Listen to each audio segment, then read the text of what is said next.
you know, come on Czech Snooze here in Peterborough, like when I'm off the road, just because I like Canada and this is where I'm from. But the point is, if you sell a gold record in Canada, that's 50,000 copies, right?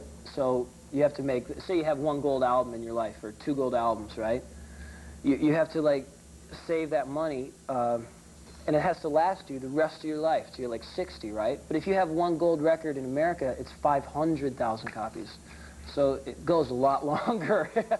You know what I'm saying? A lot more. Yeah. And, you know, there's been some things like the Juno Awards. I wasn't allowed to be on there because my band is American. Although Steven Tyler did wear a Skid Row button on his shirt. I thought that was pretty cool. Steven Tyler's of Aerosmith. Right, yeah. American, so yeah, it's kind of... And, but, you know, I think it's just the fact that people... I'm not going to... I wasn't going to stay here at 16 years old and play the Gasworks for the 40th time when I got in a band in America and played Giant Stadium in front of 80,000 people at the age of 19, you know?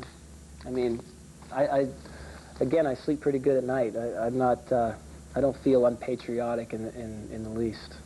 So how can the Canadian music scene change to help bands make it more here without living? I think they should have more guts and not think that the world, you know, begins and ends with, I don't know, who are some of these bands, Mitsu or Mishi or whatever her name is. You know, I'm like watching this stuff and like, does anybody get into this? Because the ultimate sin in rock and roll is to be boring, you know? Love it or hate it, feel an emotion. And unfortunately, a lot of the Canadian bands that they sign are boring. You know what I'm saying? I mean, that's just what my friends and the people that I hang out with look at it and they go, click, click, click, you know? And I think they should just have more guts and realize that there's a lot of 14-year-old people out there, 15-year-old people that just don't get into, you know, Jane Siberry. They're not the type of band. You don't see Jane Siberry on the back of a jean jacket walking down George Street. You know what I'm saying? You see Led Zeppelin and rock and roll that's heavy and exciting and young and, you know, really, really people that are into rock and roll and not just they do it as their job, you know, and they conform to this way. I think that Guns N' Roses broke down a lot of barriers in rock and roll for honest rock and roll and just for, you know, street punks like me that just want to, you know, play music and be themselves. And they broke down a lot of barriers, and I think that was a good thing because now you're seeing a lot of honest rock and roll come out of the world, and I think it's a real good thing. What does the band Skid Row think of all of the restrictions being put on rock music? Well, I think it's a bunch of garbage, you know. I told this story on Czech Snooze. We played Moscow in the USSR last summer when it was still communist, and I was all worried, you know, if I swear, are they going to send me to Siberia? Excuse me. You know, if I do this, if I shake my hips, am I like going to be banished to the eternal winterland of Russia or whatever, you know? And so I said, what can I do and what can't I do? And they said, do whatever you want, man, no problem. So I did my show. 2 weeks later, came to Augusta, Georgia, and I got arrested for holding my mic in front of, down here because they said it was simulated masturbation. And I'm saying, wait a minute. Russia, America, which one's communist and which one isn't, you know? I think it's a real scary situation, and I think that George Orwell was only about 6 years off, if you want the truth. Because, you know, I mean, the funniest thing is you get these idiots in the PMRC that are in Washington who are saying, you can't listen to rock and roll. And I want to say, hey, man, what the hell were you doing when you were 19 in the back of a Chevy listening to Little Richard? Were you guys playing checkers? You know what I'm saying? I mean, grow up, man. Like, you know, it's okay for you, but it's not okay for your kids. They must have turned out real screwed up for them not to want their kids to have the same experiences they had. That's just basically the way I feel about it. Glad I ain't on tour this summer, man. It's Two Live Crew, they're cracking down.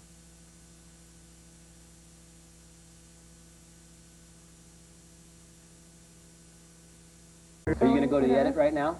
Yeah. Okay, now you're going to see it right now.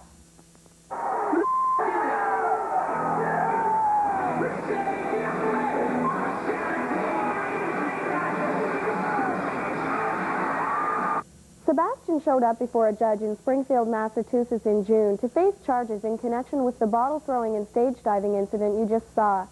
As part of a pre-trial plea bargain, Bach agreed to plead guilty to 2 misdemeanor charges of assault and battery in exchange for having 3 more serious charges dropped.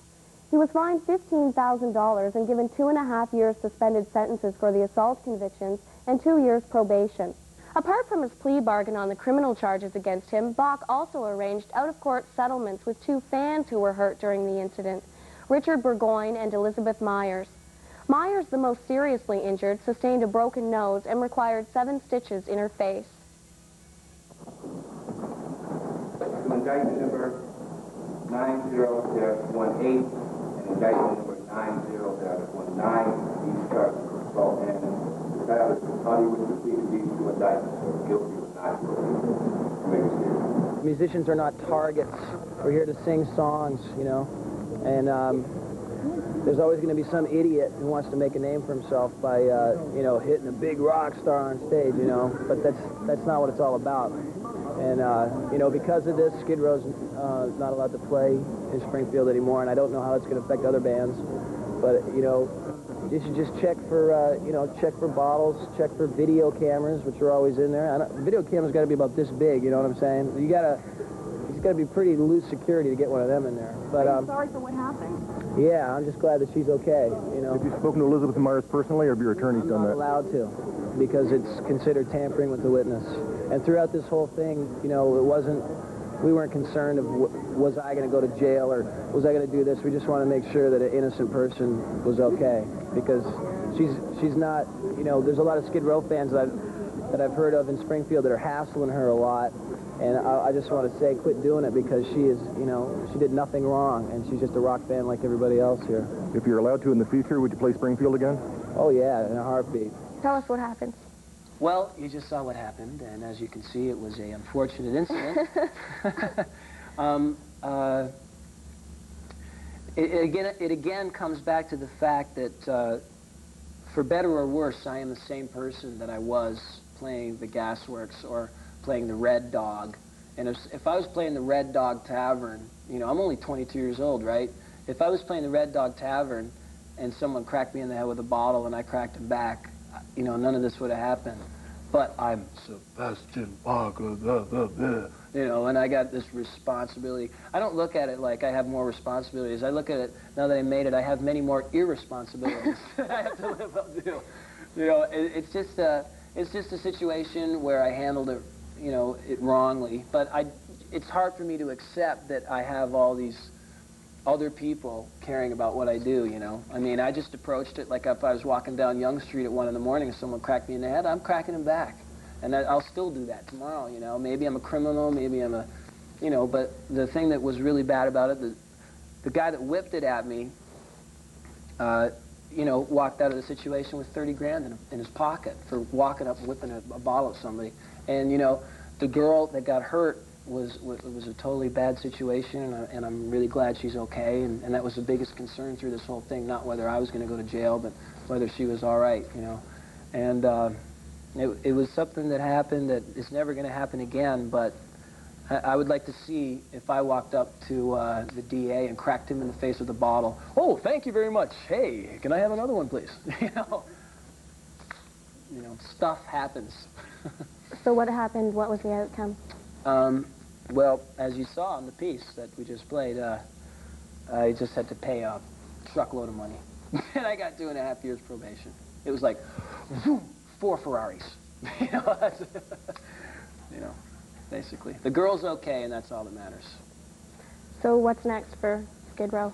Well, we're going to start rehearsals on our next record in September, and then we're going to go record it either in Miami or the Montserrat in the Caribbean, where the Rolling Stones work, and we're going to start that in like December, January, and we'll be coming back, I guess spring '91, with a big tour. And we have a real talent to discuss, nauseate, and generally make people pissed off at us, which we are going to use well into the '90s. Great. Thank you. Do you have anything you want to say to Peterborough? Peterborough rocks. And so does Sebastian Bach.